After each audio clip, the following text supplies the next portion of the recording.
यह आपका question BPSC में पूछा हुआ क्वेश्चन है और जो बीपीएससी टीचर ट्राई 1, ट्राई 2 और ट्राई 3 यह तीनों में आपका क्वेश्चन जो पूछा गया था वह बीपीएससी के द्वारा ही जितने भी क्वेश्चन आए थे उसी में से आपका क्वेश्चन बीपीएससी टीचर में क्वेश्चन पूछा गया था।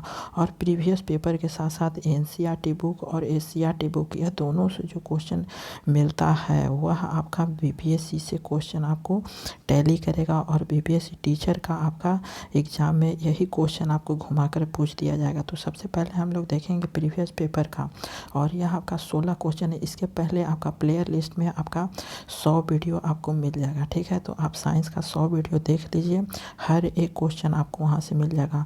तो सबसे पहला जो क्वेश्चन है कि दो उत्तरोत्तर श्रृंखला श्रृंग जो सक्सेसिव क्रेस्ट अथवा दो उत्तरोत्तर गर्त सक्सेसिव थ्रॉट्स के बीच की दूरी को क्या कहते हैं। ए ऑप्शन है आयाम, बी ऑप्शन है तरंगदैर्घ्य, सी ऑप्शन है आवृत्ति और डी ऑप्शन है उपयुक्त में से कोई नहीं। तो यह जो क्वेश्चन है ट्राई में आपका क्वेश्चन पूछा हुआ है, तो यह ए ऑप्शन आपका गलत है, ठीक है। बी ऑप्शन यहाँ पे सही होता है, तरंगदैर्घ्य होता है, बी ऑप्शन यहाँ पे सही है, सी ऑप्शन गलत है।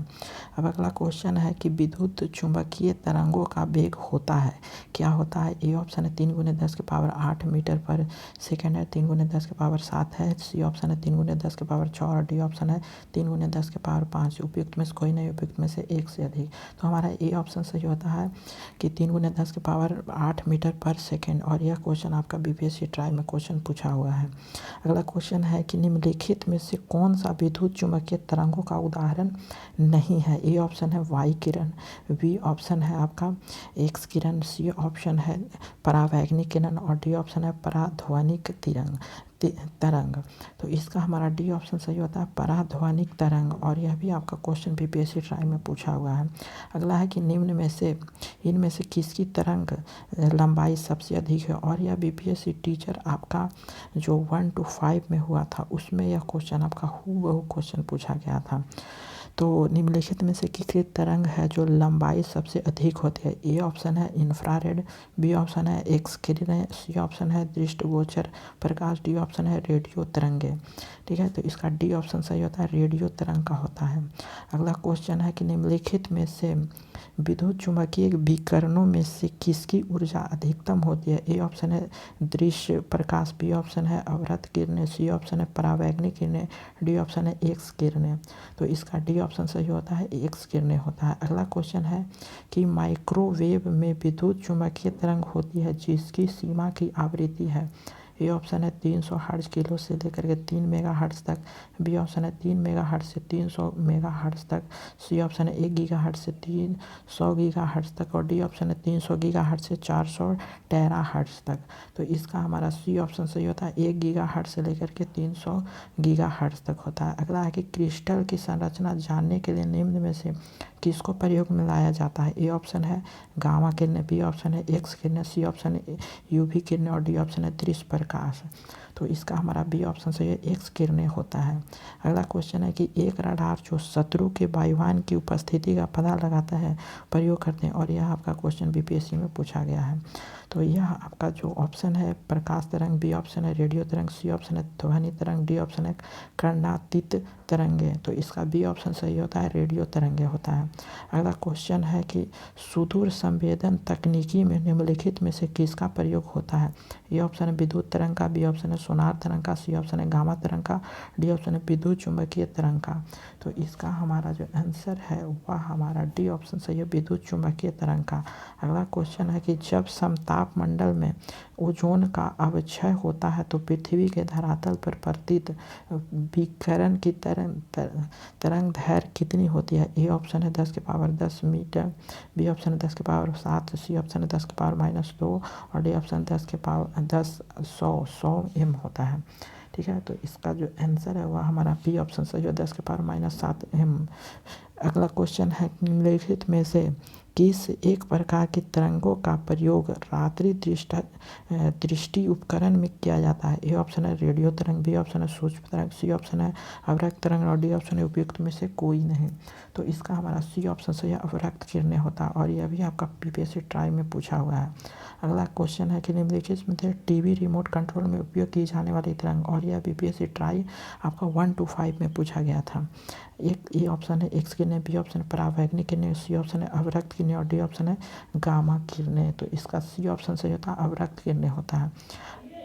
अगला क्वेश्चन है आपका, टेलीविज़न के दूरस्थ नियंत्रण के लिए किस प्रकार के विद्युत चुम्बकीय विकिरण का उपयोग किया जाता है। आपका जो ऑप्शन है अवरक्त और बी ऑप्शन है परावैंगनिक। तो ए ऑप्शन सही है, अवरक्त किरण का यहाँ पे प्रयोग किया जाता है। अगला है कि निम्नलिखित में से कौन सा विद्युत चुम्बकीय विकिरण टेलीविज़न के दूरस्थ नियंत्रणों के लिए प्रयोग किया जाता है, वही क्वेश्चन आपका है। ठीक है, तो यह आपका जो आंसर है यह अवरक्त किरण होती है।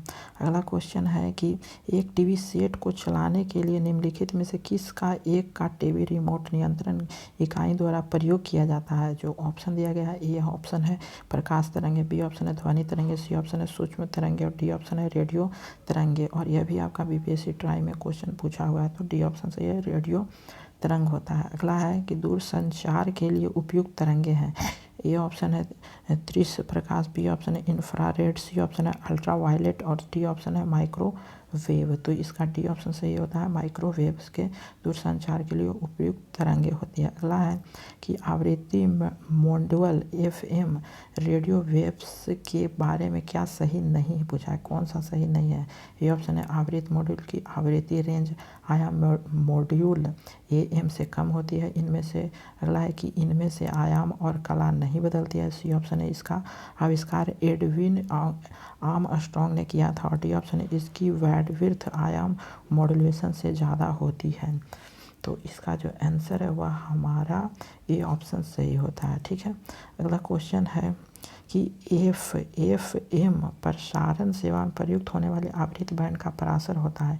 ये ऑप्शन है 109 से 139 मेगाहर्ट्ज़ माध्यम, बी ऑप्शन है 54 से 75 मेगाहर्ट्ज़, सी ऑप्शन है 76 से 87 मेगाहर्ट्ज़ और डी ऑप्शन है 88 से 108 मेगाहर्ट्ज़ के माध्य। तो डी ऑप्शन सही होता है, 88 से 108 मेगाहर्ट्ज़ होता है। अगला कि एक रेडियो स्टेशन से 30 मीटर बैंड पर प्रसारण प्राप्त होते समय इस स्टेशन द्वारा प्रेषित वाहक तरंगों की आवृत्ति होती है। ए ऑप्शन है 10 किलोहर्ट्ज़, बी ऑप्शन है 100 और सी ऑप्शन है 10 और डी ऑप्शन है 100 मेगाहर्ट्ज़।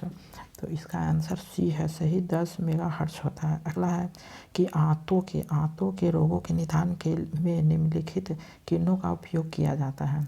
किसका प्रयोग किया जाता है। ए ऑप्शन है एक्स किरण, बी ऑप्शन है अल्फा किरण, सी ऑप्शन है बीटा किरण, डी ऑप्शन है गामा किरण।